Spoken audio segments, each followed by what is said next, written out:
चालक गोले के लिए विद्युत विभव अपना पॉइंट है भाई। चालक गोले के लिए विद्युत विभव,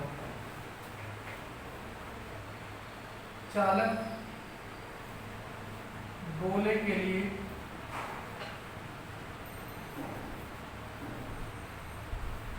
विद्युत विभव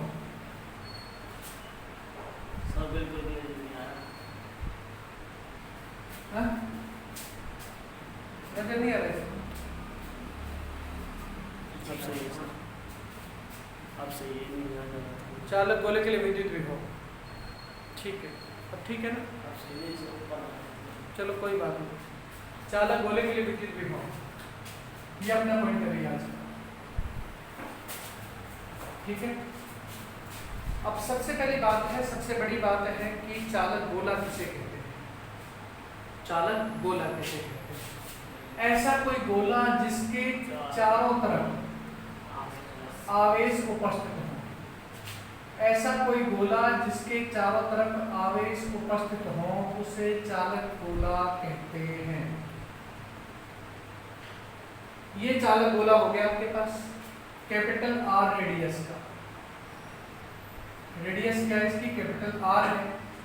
और आपको इसके केंद्रीय बिंदु O से स्मॉल आर दूरी पर यहां कोई बिंदु P उपस्थित है, वहां पे विद्युत विभव का मापन करना है। वहां पे क्या करना है आपको? विद्युत विभव का मापन करना है, ठीक है, कोई बात नहीं। इसी में आप एक अल्पांश ले लो dr, क्या लेना है इसमें? dr, एक अल्पांश ले लो आप, कहीं पे भी ले लो, चाहे यहां ले लो। dr मैंने अल्पांश ले लिया, मान लो ये ले लिया dr अल्पांश। dr अल्पांश लेने की दिशा भी मेरी यही है, ठीक, कोई बात नहीं भाई। अब मैंने आप लोगों को परसों की डेट में कराई थी विद्युत विभव और विद्युत क्षेत्र की तीव्रता में संबंध कराया था, परसों की डेट में कराया था मैंने आप लोगों को, कल तो कुछ हुआ ही नहीं था। विद्युत विभव तथा विद्युत क्षेत्र की तीव्रता में संबंध से, विद्युत क्षेत्र की तीव्रता में संबंध से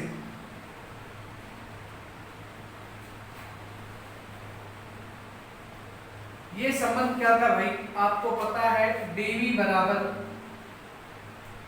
E dot dr cos theta, समीकरण 1 dV बराबर E dot dr cos theta, ऐसा आप लोगों ने परसों पढ़ा था। dV बराबर E dot dr cos theta. अब इस कॉन थीटा की जो वैल्यू है वो कितनी है भाई? यहाँ पे dr और V दोनों एक ही दिशा में है और E और dr भी दोनों एक ही दिशा में है, अर्थात चित्र से एंगल थीटा बराबर 0 डिग्री। चित्र से एंगल थीटा बराबर कितना? 0 डिग्री। जब दो राशियां एक ही दिशा में हो और एक ही रेखा पर स्थित हो तो उनके बीच में बनने वाले कोण का मान आप 0 डिग्री ही मानते हैं। और cos 0 बराबर 1 कहते हैं, cos 0 बराबर 1 कहते हैं। तो समीकरण 1 से देखो भाई, dV बराबर E डॉट dr, सिंपल काम, समीकरण संख्या 2। अब कुल विभव ज्ञात करना है आपको, इसका क्या करना है आप लोग? समाकलन करना है। क्या करना है इसका? समाकलन। पहले E का मान लिख लो, चूंकि E बराबर KQ अपॉन में स्मॉल r स्क्वायर, और इसको समीकरण नाम अभी मत दो, नीचे वाले को दे देंगे नाम दो। dV बराबर क्या हो जाएगा? KQ अपॉन में r स्क्वायर डॉट में dr, समीकरण 2 इसको नाम दे दिया। समाकलन से, किससे भाई? समाकलन से, समाकलन से या 0 से r तक समाकलन करने पर चाहे आप ये लिख दो कि समाकलन से, और चाहे ये लिख दो कि 0 से r तक समाकलन करने से। तो v बराबर क्या हो जाएगा, 0 से स्मॉल r की लिमिट्स के क्यूब अपॉन में स्मॉल r स्क्वायर डॉट में dr। के क्यू कांस्टेंट राशि तो इसको बाहर ले लो, v बराबर के क्यू आ गया बाहर, समाकलन में बच गया 0 से r की लिमिट्स में 1 अपॉन में r स्क्वायर डॉट में dr। जो 1 अपॉन r स्क्वायर है ये ऊपर चला जाएगा, अंश में बदलेगा r के पावर -2 के रूप में। तो v बराबर होगा अपने पास के क्यूब, समाकलन के चिन्ह में 0 से r की लिमिट्स में r की पावर -2 डॉट में dr। अब यहां इस काम कर देंगे समाकलन। तो देखो भाई v बराबर क्या होगा,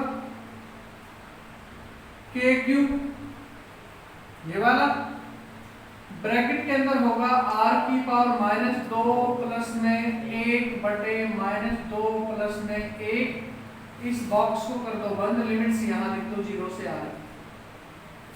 ठीक, तो v बराबर क्या होगा,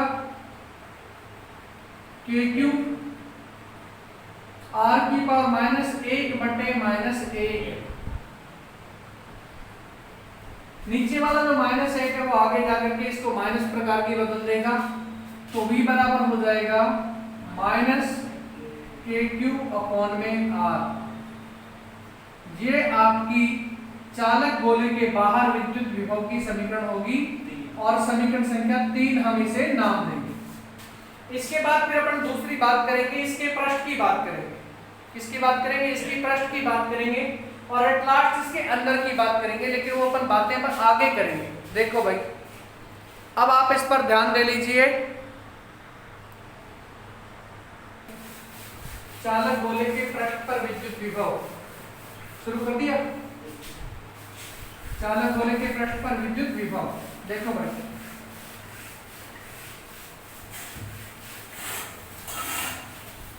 इसमें कुछ भी नहीं है, लड्डू है, आप ध्यान दीजिए। चालक गोले के पृष्ठ पर विद्युत विभव, दूसरा पॉइंट है अपना, चालक गोले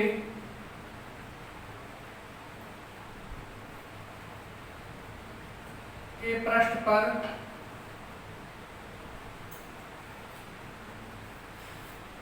विद्युत विभव।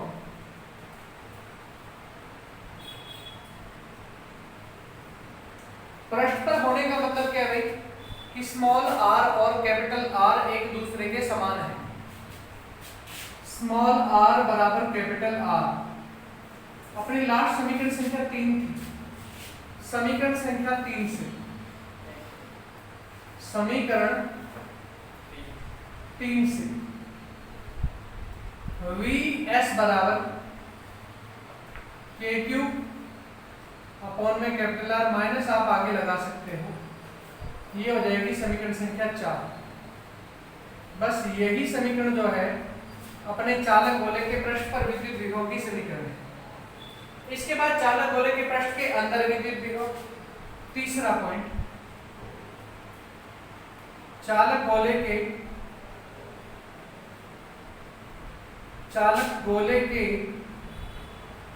पृष्ठ के अंदर विद्युत विभव।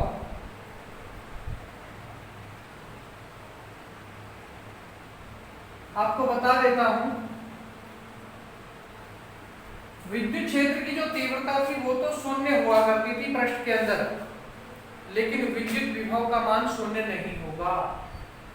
ये एक समान रूप से उतना ही होगा जितना पृष्ठ पर है, केंद्र पर भी उतना ही होगा, केंद्र के आगे भी उतना ही होगा, और कब तक उतना ही होगा, जब तक आप पृष्ठ पर नहीं पहुंच जाए। पृष्ठ तक इसका मान एक समान रूप से वितरित होगा, क्योंकि विद्युत विभव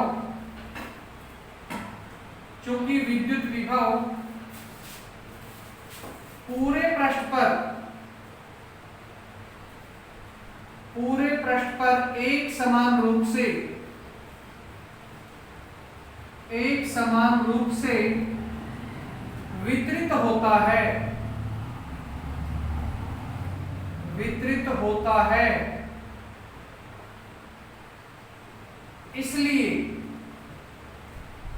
Vs बराबर Vi बराबर KQ अपॉन में कैपिटल R, माइनस आगे आप लगा सकते हो इसमें, KQ अपॉन में कैपिटल R, और इसको समीकरण संख्या 5 नाम दे देंगे हम। पृष्ठ पर भी उतना ही विभव है जितना उसके अंदर है। हाँ, केवल इस पृष्ठ के बाहर जो विद्युत विभव है वो डिपेंड करता है दूरी पर, इसके अलावा कोई भी डिपेंड नहीं करता है। ठीक है, तो वक्र बना लेते हैं भाई। V व R के बीच वक्र, V व R के बीच वक्र,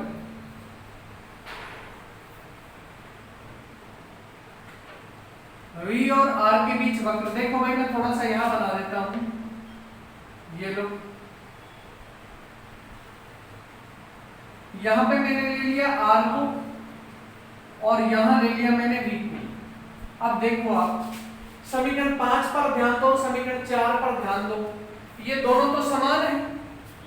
इसका मतलब ये है कि यहां से लेकर के और यहां तक, यहां 0 से लेकर के R तक, यहां तो V का मान समान होगा, लेकिन इस रेखा के बाद यहां जब आप बाहर जाएंगे तो V समानुपाती होगा 1/R के। ये ध्यान रखना है आप। यहां पे बेसिक से लिख सकते हैं आप लोग कि VI बराबर VS बराबर KQ अपॉन में कैपिटल R, माइनस लगाओ तो आपकी मर्जी, नहीं लगाओ तो आपकी मर्जी, कोई आवश्यकता नहीं इस यहाँ पे माइनस लगाने की। वक्र में माइनस की कोई आवश्यकता नहीं होती है। ठीक है भाई, ऐसा है। देखो भाई, अपने पास क्वेश्चन जो है उसमें Q बराबर 1.5 माइक्रोकूलम दिया है, त्रिज्या जो दी है वो 8 सेंटीमीटर दी है। R1 का मान मतलब पहली स्थिति में जब आपको विद्युत विभव का मान ज्ञात करना है वो 2 सेंटीमीटर बाहर है, मतलब 8 + 2 मतलब 10 सेंटीमीटर, और दूसरे में क्या है 2 सेंटीमीटर अंदर है और एक पृष्ठ पर और है। इसका मान बदल दो भाई, 1.5 × 10⁻⁻6 कूलम। इसका मान हो जाएगा 8 × 10⁻2 मीटर। ये हो जाएगा 10 × 10⁻2 मीटर, और ये हो जाएगा 6 × 10⁻2 मीटर। ये सारी कहानी। VO बराबर पर क्या लिखेंगे, KQ अपॉन में स्मॉल r। यहाँ आपको माइनस लगाने की आवश्यकता नहीं है, यदि लगा दोगे तो गलत नहीं करेगा कोई, और यदि नहीं लगाया तो भी गलत आपका कोई नहीं करेगा। ठीक है, मान रख दो भाई 9 × 10⁻9 गुणा Q का मान है अपने पास 1.5 × 10⁻6 बटे में R का मान 10 सेंटीमीटर है, 10 × 10⁻2। जो कटे वो काट लो।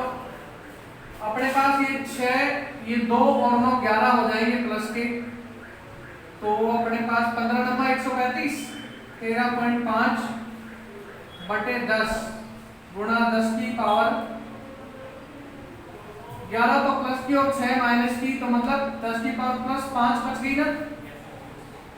तो इसको कर दूंगा मैं 1.35 गुणा 10⁻5 वोल्ट। ये पृष्ठ के बाहर विद्युत विभव होगा 1.35 गुणा 10⁻5 वोल्ट होगा पृष्ठ के बाहर। इसके बाद फिर अपन बात करते हैं पृष्ठ की। VS बराबर KQ अपॉन में कैपिटल R। मान रखो 9 × 10⁻9 गुणा 1.5 गुणा 10⁻6 बटे 8 × 10⁻2। इसमें भी सेम वही काम है। 15 × 135 135 मतलब 13.5 बटे में 8 गुणा 10⁻, देखो भाई वापस से वही होगी क्या, 10⁻5 ही होगी शायद, 10⁻5 ही होगी। भाग लगा दो, 8 एकम 8, पॉइंट लगा दिया, 8 चौका 32, बच गए 3, 8 3 24, गुणा 10 की पावर 5 वोल्ट। पृष्ठ का भी पता लग गया। और मैंने आपको जैसा ग्राफ में बताया था कि पृष्ठ पर और पृष्ठ के अंदर दोनों जगहों पर विद्युत विभव का मान समान होता है, तो VI का मान भी यही होगा तथा VI बराबर भी 1.43 गुणा 10 की पावर 5 वोल्ट ही होगा। इसमें कोई बदलाव नहीं है। आपको एक बार वापस से ध्यान दे लेना है, Q का मान आपको ये दे रखा है, R का मान ये दे रखा है, R1 R2 के मान ये दे रखे हैं। VO VS और VI ज्ञात करना है। VO बराबर आपके पास ये मिल जाएगा KQ अपॉन स्मॉल r से। VS बराबर आपको ये मिल जाएगा किससे? KQ अपॉन कैपिटल R से। और एट लास्ट VI का मान आपके पास भी सेम यही हो जाएगा, क्योंकि इसका मान अनचेंजेबल है। पृष्ठ पर और पृष्ठ के अंदर समान मात्रा होगी इनकी। समविभव पृष्ठ ये भी एक अच्छा पॉइंट है, इसमें से भी कई बार क्वेश्चन आते हैं। समविभव पृष्ठ की चित्र बनवाते हैं अधिकांशतः तो क्वेश्चन पेपर में। कभी कभी इसकी विशेषताएं भी पूछ लेते हैं एक दो, तो आपको इस पर ध्यान देना है। समविभव पृष्ठ अपना पॉइंट है। अपना पॉइंट क्या बेटा? समविभव पृष्ठ। समविभव पृष्ठ जैसा देखो इसके नाम से स्पष्ट हो रहा है, समविभव पृष्ठ ऐसा कोई पृष्ठ जिस पर विद्युत विभवांतर का मान शून्य हो। दो बिंदुओं के बीच विद्युत विभव का जो अंतर है वो कितना हो? 0 हो। उसे हम क्या कहते हैं? समविभव पृष्ठ कहते हैं। समविभव पृष्ठ की आकृति आवेश की प्रकृति पर डिपेंड करती है। यदि बिंदु आवेश है तो गोलाकार समविभव पृष्ठ बनेगा।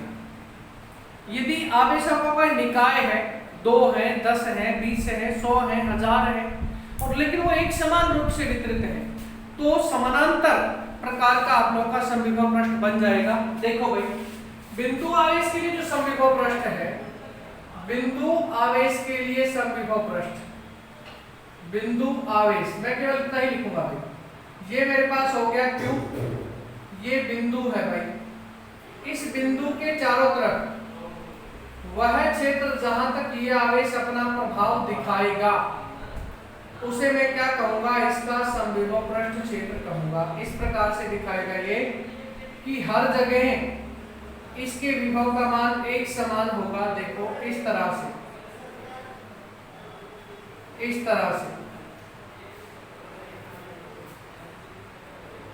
ये होगा बिंदु आवेश के लिए समविभव पृष्ठ। ये क्या होगा? बिंदु आवेश के लिए समविभव पृष्ठ होगा। बिंदु आवेश के लिए समविभव पृष्ठ है। अब यदि सपोज करो आवेशों का निकाय होता, तो आवेशों का यदि निकाय होता तो ऐसा होता भाई। ये लो भाई, एक स्थिति तो ये हो गई, दूसरी एक और स्थिति ये हो गई। मैं 2 ही बनाऊंगा। यहां से विद्युत क्षेत्र रेखाएं जा रही है, ठीक लंबवत जाएंगी विद्युत समविभव पृष्ठ के विद्युत क्षेत्र रेखाएं। विद्युत क्षेत्र रेखाएं कैसे गुजरती हैं समविभव पृष्ठ के?